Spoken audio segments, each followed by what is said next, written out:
அதிசார குரு பெயர்ச்சி 2025 மேசம் முதல் மீனம் வரை இருக்கக்கூடிய இந்த 12 ராசிக்காரர்களுக்கும் என்ன மாதிரி பலன்களை தரும், யாருக்கு அதிகமான நற்பலன்களை தரும் அப்படிங்கிற எல்லாத்தையுமே இந்த வீடியோல டீடைல்டா பார்க்கலாங்க. வணக்கம், நான் உங்கள் அன்பு நண்பன் பூசம் பூபதி. வாங்க இப்ப வீடியோக்குள்ள போலாம். முதல்ல அதிசார குரு பெயர்ச்சினா என்னங்க? குரு பெயர்ச்சி அப்படிங்கிறது நமக்கு தெரியும். வருடா வருடம் குரு பகவான் பெயர்ச்சி ஆவார். 12 வருடங்கள்ல 12 ராசிகளையும் கடந்து வந்து விடுவார் அப்படிங்கிறது நம்ம எல்லாருக்குமே தெரியும். அது என்னங்க அதிசார குரு பெயர்ச்சி?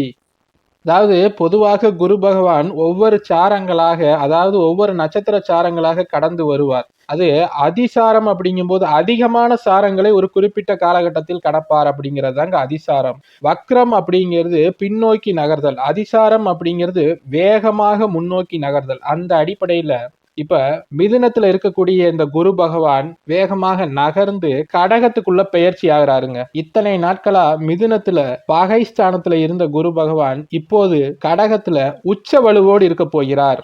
கடகம்ங்கிறது சந்திரனுடைய வீடு. அந்த சந்திரனுடைய வீட்டுல குரு பகவான் உச்சம்ன்ற மிக அதிகமான 100% வலிமையை அடைவார்.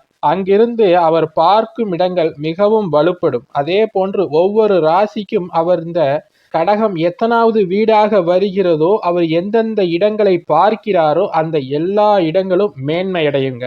அப்ப இந்த குரு பெயர்ச்சி காலகட்டம் எத்தனை நாட்களுக்கு? இது ஒரு தற்காலிகமான பெயர்ச்சி தாங்க. நம்ம ஏற்கனவே பார்த்தோம், இது ஒரு நார்மலா நடக்கக்கூடிய ஒரு குரு பெயர்ச்சி அல்ல. இது அதிசார குரு பெயர்ச்சி. இந்த குரு பெயர்ச்சியானது அக்டோபர் மாதம் 18ஆம் தேதி நடைபெற இருக்குங்க. இந்த குரு பகவான் கடகத்துல டிசம்பர் மாதம் 5ஆம் தேதி வரைக்கும் இருப்பார். அதாவது கிட்டத்தட்ட ஒரு 48 நாட்கள். இந்த 48 நாட்கள் இத்தனை நாட்களாக கஷ்டப்பட்டு கொண்டிருந்த அந்த வேறு வேறு ராசிக்காரர்கள் அனைவருக்குமே அவர் நற்பலன்களை செய்துவிட்டு மீண்டும் மிதுனத்திற்கே வக்ரமாகி பயிற்சியாகி மேலே சென்று விடுவாருங்க.